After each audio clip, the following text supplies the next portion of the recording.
as I see like the people in the coffee space, in like in the CrossFit coffee space, obviously like yours is like the first one that pops up to in my view. That's just my personal opinion because you are always on the Savant podcast, like your logo's on the Savant podcast, like it's one of the biggest podcasts around.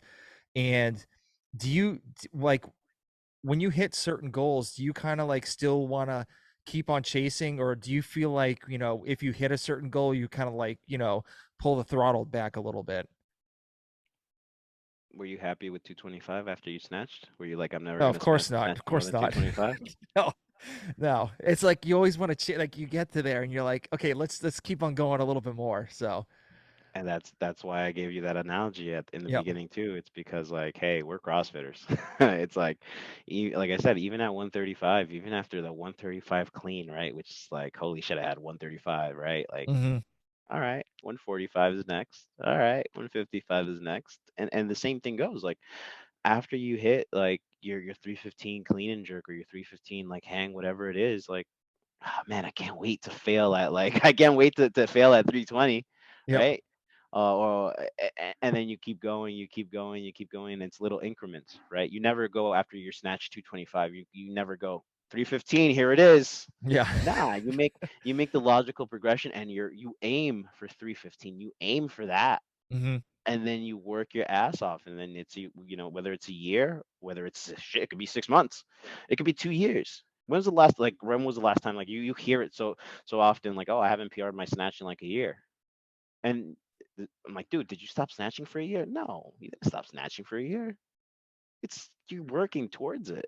Yeah. Things happen, things change, things change the direction of that goal, Hmm. and but the goal is still there. And yeah, I appreciate that question because it's like one of those things where it's like, no one's ever asked me that question, but like I think, yeah, no, man, I want to keep contributing to the CrossFit space, but I also am looking to get out of the space, like not out of the space, but also venture into different avenues. Because everybody drinks coffee, and if you don't drink coffee, I'm also selling tea. I'm working on selling tea, and if you don't drink coffee or tea, my bad. I got nothing for you. I got really cool shirts if you want that I'll put on the website. I'll have like a tumbler if you want with the logo on, but but yeah, it's one of those things where um I'm not gonna settle. Like I'm not gonna settle. There's no reason for me to settle. There's no reason for me. There was no reason for me to start Paper Street and put a bunch of my money into Paper Street. I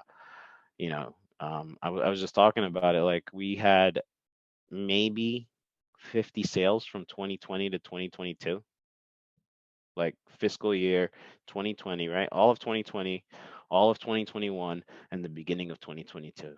Hmm. I took a random shot in the dark to sponsor a podcast. It worked. And in 1 month, the first month of the podcast, I had more than 50 sales. Dag, that's And that awesome. was and that was just me saying, "Hey, you know what? I have money that luckily I have money and I decided to take it out of my personal pocket to give to sponsor a podcast with zeros. Like I was like, it's either going to work or it's not going to work. But it's having the ability to kind of, you know, um taking that risk, loading loading 235, right? The next Hmm. time that you it's programmed to PR or snatch, like taking that risk, like shit, man, am I gonna hit it? Am I not gonna hit it? And that's what it was. And like some people are not willing to take that risk, but I think that kind of goes to show like the character that I have. It wasn't something that like cash was like coming out of my ass. It wasn't. No. Um, it was a risk where I was like, hey, I'm not in need of it, but I want to take and I want to do something else. I want to grow and I want to expand. Just like now, it's like I don't want to. A lot of people that I met in Miami that were very high up, that were very like popular, very well respected in the space, gave me huge props, and I could easily sit and stand there and be like, I'm the freaking king of the world. Like all these people know Yeah, me. yeah, yeah. Which I'll be honest with you, man. I was so high after I came back from Wadapalooza. I felt and my fiance, God fucking give credit to her. She freaking knocked me down because I was being an asshole. I was having a conversation with one of my really, really good friends. And like he went to the bathroom or something, and she pulls me aside. She's like, "Hey, I get it. We had an amazing time at Wadapalooza. This isn't you. Be the Gabe that you normally are. Stop, stop being so showboaty. That's not you." And it Mhm. took it literally. It was like 2 days later, and I was like, "Oh shit, she's right." And then it was all gone, and then Yeah. everything was gone. It was those it was those, and even even at the games, the very first time that we went to the games, which is this year, like she came up to me. She came to help after the first day because she had university. Um, she came and she pulled me aside after like an hour at the game. She's like, "Hey, Gabe, I know that you might not think this, but everyone that's stopping by the booth actually wants to talk to you. Let us take care of the coffee and talk to these people." Because I thought, I'm like, why do they want to talk to me? I don't care. Like, I'm just gonna give them coffee and like small talk. Here you go. All right, thank you. Yep, You yep, don't yep, care yep. about me. And then she's like, hey, they really want to talk to you. Take a second.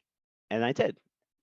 And then it helped like establish these connections. And it's one of those things where it's like, along with like having the Rodricks and the Travis, right, and the Bryans on your side, that like you get to shoot the shit and like you get to kind of expand and grow business. It's always good to Mhm. have that person next to you. And like luckily it's my fiance who's able to be like, hey man, perfect. But just like you, like, did you have like a goal? It's like she's like, hey, it's not you. Keep going. Like, do your thing.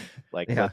let's keep it moving. And I think that's why we're where we are, right? Luckily, in front of you, in front of your fans, in front of the people that support you, and in front of the people that support me, and like the sky's the limit. But as much as the sky's the limit, right? Like it's just to kind of stay as grounded as possible. Stay as humble and give gratitude to the people that have been there from day one, whether it's individuals like Sevan or individuals who the first person who bought my coffee and decided to give me a shot, and then the people who you know still like message me like, hey man, I love what you're doing. Like all that is cool, Mhm. and Very like cool. yeah, it keeps me going. Yeah.